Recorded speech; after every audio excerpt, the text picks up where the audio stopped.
launched strikes into Donetsk that killed a number of civilians. This is another sort of revenge weapon. And I'm told they use Storm Shadow missiles, which is disappointing, but I'm sure not surprising to the Russians. And this kind of thing is just sort of pouring salt into the wound that London has inflicted already on Russia.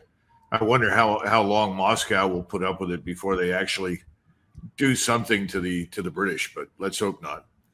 Then, of course, they've now completely cleaned out Luhansk. So Donetsk and Luhansk are now completely devoid of any Ukrainian elements.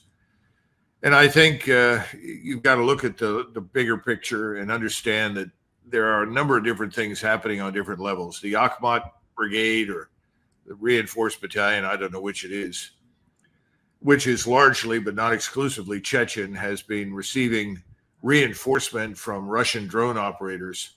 And they are moving down from Suny into Chernigov and a number of other places on their way, I think, to Kiev, with a list of names of members of the Azov Battalion.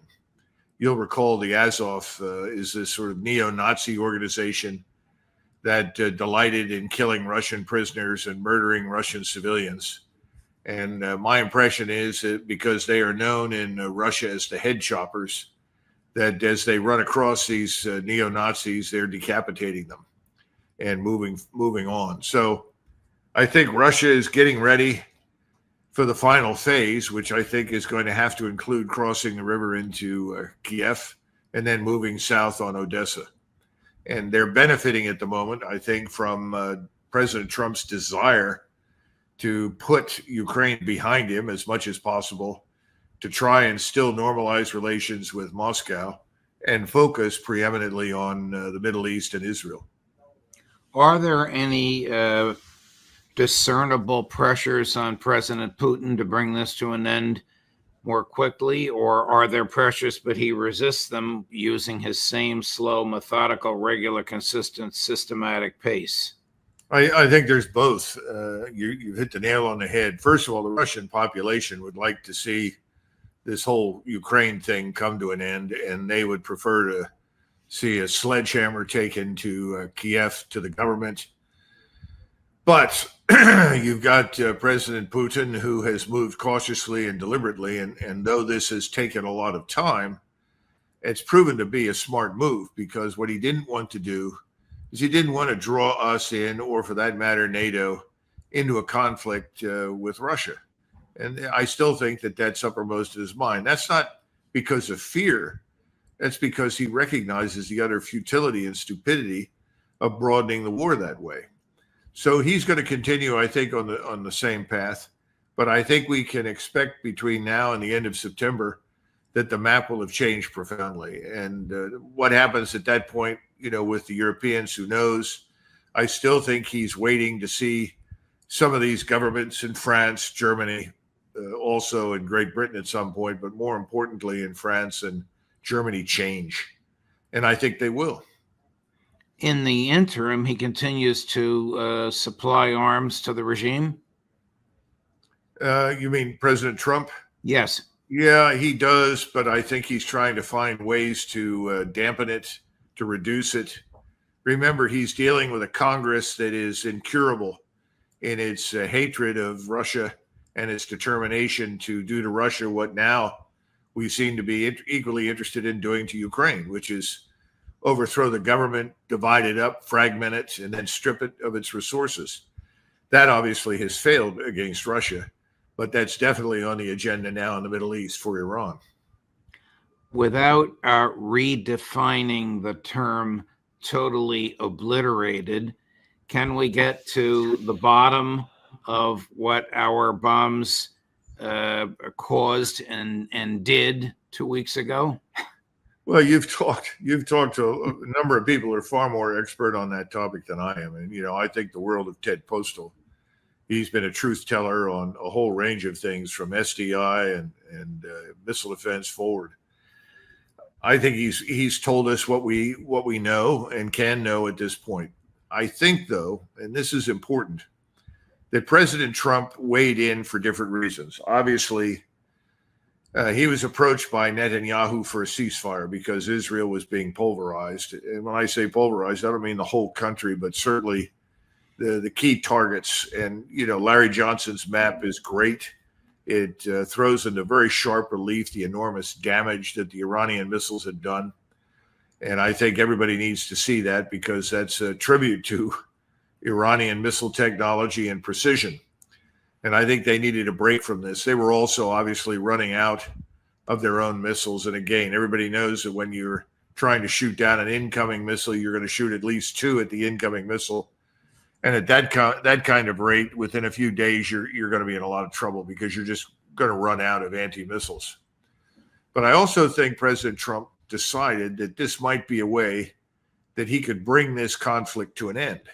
Because, he said, and I think he really believes this in his heart, but it's obviously not true, that the war is over. Remember, we obliterated this and it's over. He was very happy about the fact that we had not killed any Iranians in these strikes, at least as far as we know. There was then a counterstrike on our facilities in Bahrain, and no Americans were killed. I mean, this is really vintage Trump. This is a man that does not want war. Now, you and I know that that's not the end of it. You and I know that this is not going to, you can't tie a bow on this thing and wish everybody a Merry Christmas and go home. But I think that in the back of his mind is something he wanted to achieve. Who sought the ceasefire? The Ayatollah's people or Netanyahu? No, I think the Iranians were in for the long haul, Judge. I think they were ready to blast away for months if necessary. And I think the evidence is pretty strong that the Israeli side asked for the ceasefire.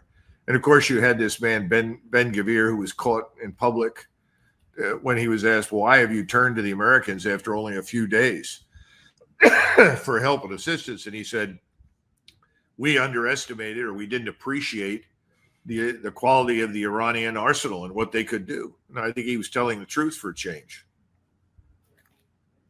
The other thing is that the finance minister spoke, Smotrich, and said that the economy had another week, maybe 2 weeks before it imploded. And it just couldn't go on. You put those two things together, I think it's pretty obvious the Israelis needed the break. Can we take a guess as to who's going to pay for the rebuilding of Israel? Let me wonder about that for a second. The United States. And anything else they want. Wow. So American contractors will, the huge international ones that build stadiums and bridges and highways will descend on Israel and send the bill to the Pentagon. Well, I'm sure that there'll be a lot of effort to ensure that the right firms that are connected to the right investment houses in New York City are the ones who will benefit. I won't go into any more detail, but I think you understand what I mean. Right. Okay. What is and take as long as you want to answer this, the long-term geopolitical significance of Trump's bombing? Oh, boy. Well, we can only guess at this point. I'm always reminded of somebody asking Deng Xiaoping about the French Revolution, and he said, we're not sure yet. It hasn't been long enough. I suppose you could make the same argument about his bombing. The bad news is that we're a co-belligerent. We're in the war. We have opened Pandora's box. That's the number one concern. That however much, Trump wants to bomb in the morning, send over sandwiches and coffee in the afternoon and make peace, that's not going to happen. I don't think anybody in Iran is interested in talking with us anymore.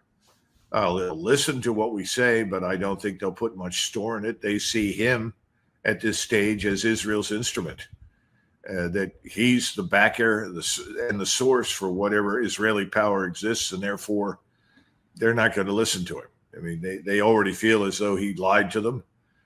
Well, those are true observations, are they not? Yeah, no, I think so as well. And I was simply going to say, I think that's probably true for everybody else. I think that's certainly true in Moscow and Beijing. And that's not because they have a dislike for Trump. That's not the issue at all. I mean, as we've discussed that many, many times. So we are in the war. and the war is on. It is not over. And to what extent President Trump is entirely aware of all the moving parts across the region that are involved in this war, that's anybody's guess. But you have to look at what's been happening in the Caucasus with Azerbaijan. It's always been anti-Armenian. The Turks are anti-Armenian. We know that. The Azeri Turks in Azerbaijan are no exception. They want pieces and chunks of of Armenia. They may want Armenia entirely. But they're now playing a different kind of role because of their close relationship with Israel. They provided locations, essentially a base of operations to the Mossad and the Israeli Defense Force, from which they could launch actions, strikes, and other things into Iran.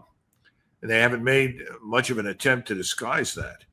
I mean, their contempt for Iran is pretty profound. Unfortunately, they made the mistake now of signaling their contempt for Moscow. And again, as we've discussed before, Iran is probably as close as you're going to get in terms of strategic importance to Russia as Ukraine is. And that's because stability in Central Asia and southern Russia and the Caucasus is vital to stability across the Eurasian landmass that Russia occupies. The Russians are very sensitive to what happens down there. They don't want a hostile government in Iran. They don't see any benefit to the world or to them of seeing Iran break into pieces, which is obviously what we, the financial interests in London and New York City, very definitely want. Israel sees the breakup of Iran as essentially a dream come true if they can make it work, because Iran is the last holdout of defiance against Israeli hegemony. And remember, Israeli supremacy in the region is part and parcel of the control of the region and its resources by the financial interests in London and New York City and Washington. So everybody's on board for the strategy that was pursued against Russia in Ukraine, only this time we're going to pursue it with the use of other proxies against Iran. It's not just Azerbaijan. We have Syria now, and Syria has an important role to play from the standpoint of both Mr. Netanyahu and Mr. Erdogan. Mr. Erdogan is distracted at the moment because he wants to crush any semblance of a Kurdish independent state emerging inside Syria. But once he's satisfied that he's achieved that, and I think that's what we're going to see in the near future, he certainly has no objections to seeing Syria used as a platform for attack against Shiites. Only the Shiites that he'll be attacking in Syria are going to be in Iraq, because Iraq is obviously part of greater Iran now in terms of sphere of influence and power. Iraq is very definitely an ally of Persia. So this war is spreading. And then, of course, we haven't talked about Egypt. Egypt doesn't get much attention in the West, but it's the largest Arab state. It's very close to the Saudis as well as to Iran. And of course, you know, the Saudis, the Saudi prince, the man we refer to, you know, for simplicity's sake as MBS, he called the Iranians and essentially the president of Iran and prime minister of Iran and said, you know, our sympathy, we're with you, we support you, et cetera, et cetera. It's more important than something symbolic, because that link between Riyadh and Tehran also extends to Cairo. And, you know, you've got 50, 60,000 troops on the border with Israel. You have a seething cauldron of discontent in Egypt and anger because the Egyptian government has been unwilling to act against the Israelis on behalf of the population of Gaza. I'm surprised that there's not more trouble than we've already seen inside Egypt. But Sisi has surrendered, I think, to a large extent to American influence. And remember, we pumped billions of dollars into Egypt, and he doesn't want to lose those subsidies. But again, this is all very fragile. And, you know, the Israelis, they've been very open about their dislike of the Egyptians. They don't like the Egyptian forces in Syria. And if you put the map up of Greater Israel, the so-called Greater Israel project that many people in the West are not taking seriously, I do. They very definitely in Israel believe that everything essentially from the Suez to the Euphrates should be part of this thing they call Greater Israel. It may not all be realized this year, but that's where they want to go. And we are now part and parcel of it. And that brings me to the other piece of this equation. We know Langley and the CIA is very heavily involved all over the region in subverting and attacking enemies of the United States and Israel. Those are, even if those people really aren't enemies, it doesn't matter.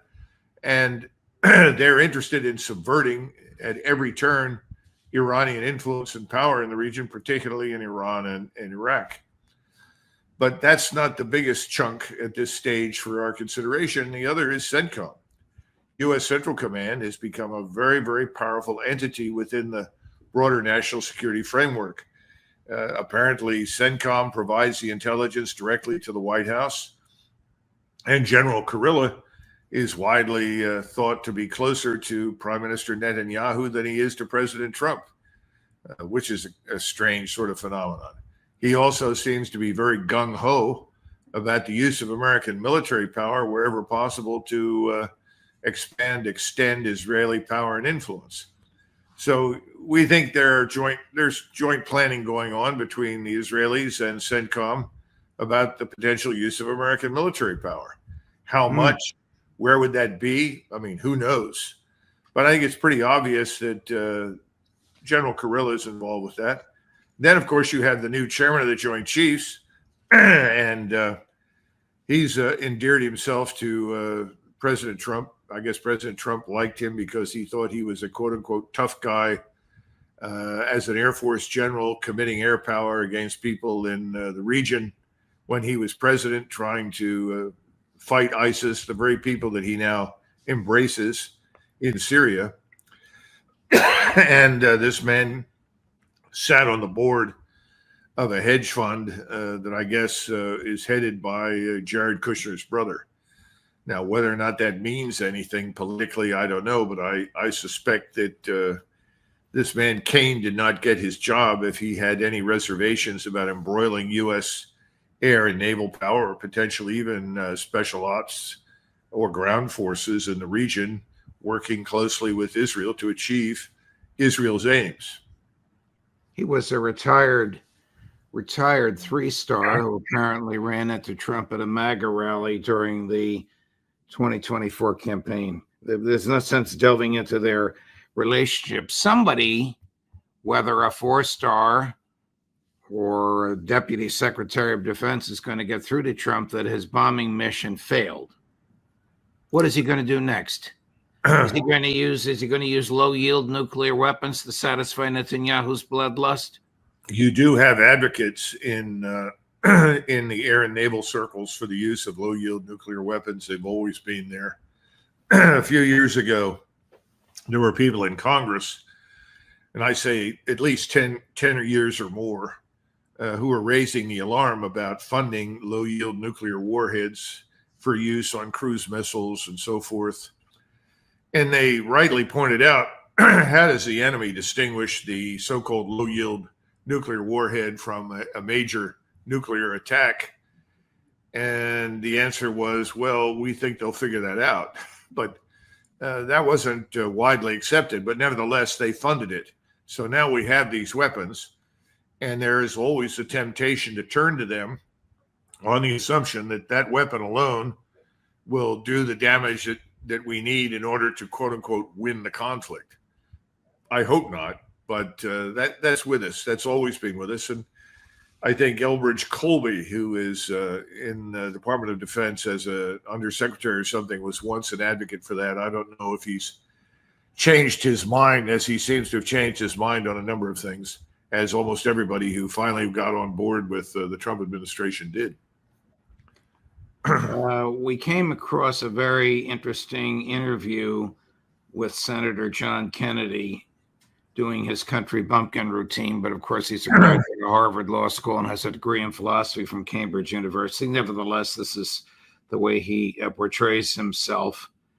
Some of this is pabulum, but the last question and the last answer is profound, and I invite your attention to it. Chris, cut number 7. Before Israel and America did what we did, Iran was within days of having a nuclear weapon. Now Within days. Within days. That's what they Now- told you in this briefing? Within days. Sir, just to kind of circle back and put a finer point on this, the days that they were to getting a bomb, that seems to be different from what Tulsi Gabbard had testified to in March. Was there a new assessment? Was that the Israeli assessment? Was that a new American assessment? Was that information new to you in this briefing? It was new to me. This was a good briefing. It was one of the best I've ever attended. I mean, Rubio, Hegseth, Ratcliffe, General Kane, they didn't bring out a script and read carefully from it. They just looked us in the eye and talked to us. The assessment that said that Iran was within days of having a bomb, is that Israeli or American assessment? I don't know. Is that Israeli or an American assessment? I don't know. Well, if you're a senator sitting in the United States Senate, I think I'd be very concerned about the source of the assessment.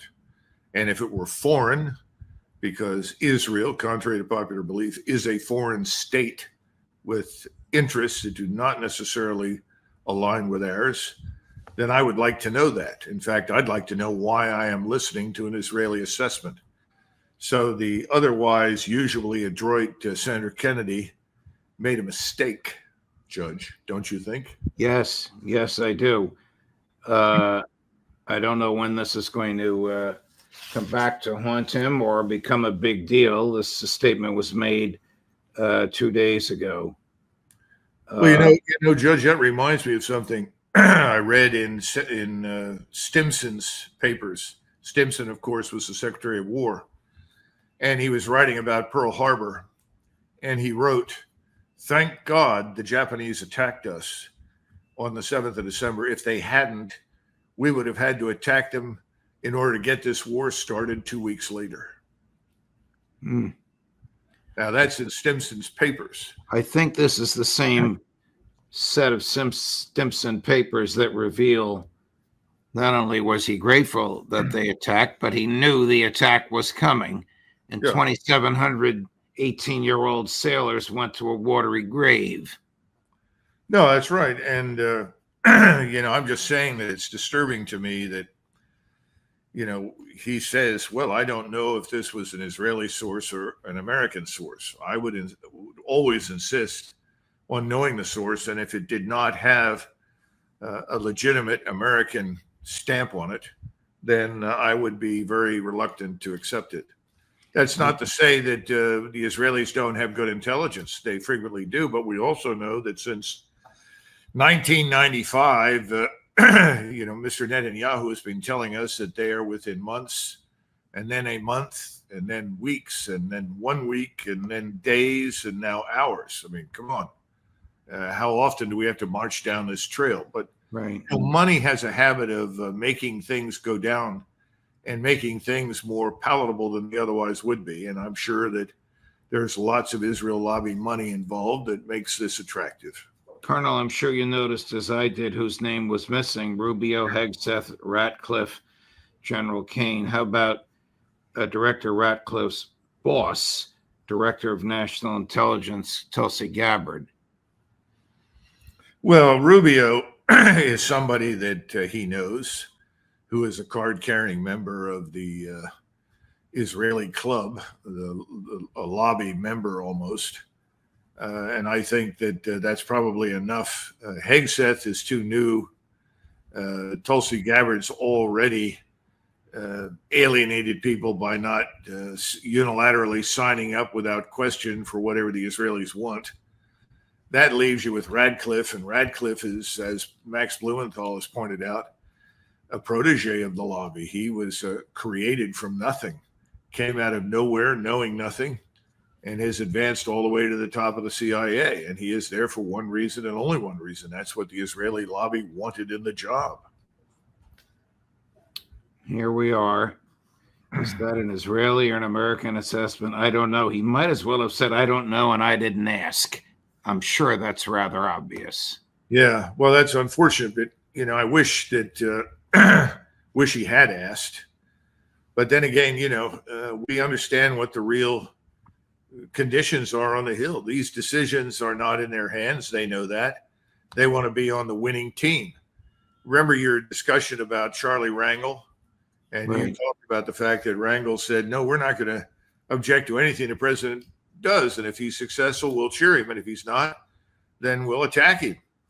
And I think that's true for all of these people. They'll go along with all of this, but when it fails miserably, or we end up in a confrontation with the Russians or the Chinese or someone else, or if the Iranians target something that's very sensitive to us and we lose a lot of people, I think that they'll find themselves miraculously on a different side, don't you? Yes. Thank you, Colonel. Thanks very much for your analysis, particularly that very long and informative analysis, which is not covered in the West here, about what's happening with Azerbaijan and Turkey. By the way, I would ask everybody to pay attention to it because the Armenians are in a very, very weak position. Their government has handled things badly. Their only hope is that the Russians will assist them because I don't see any evidence that we will. We don't seem to care about Christians at all. No, we don't. Very sad, but very illuminating. Thank you, Colonel. Thanks for your time. All the best. Have a great Independence Day weekend. We're independent from London, but are we independent from Washington? No.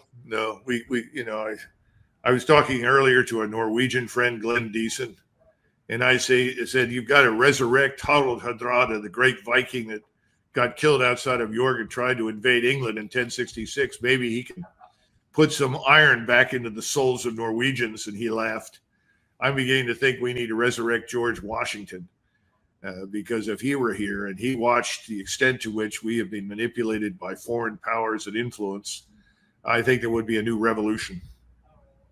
Maybe one's coming. Thank you, Colonel. All the best. Have a great holiday. We'll see you next week. Same to you. Bye.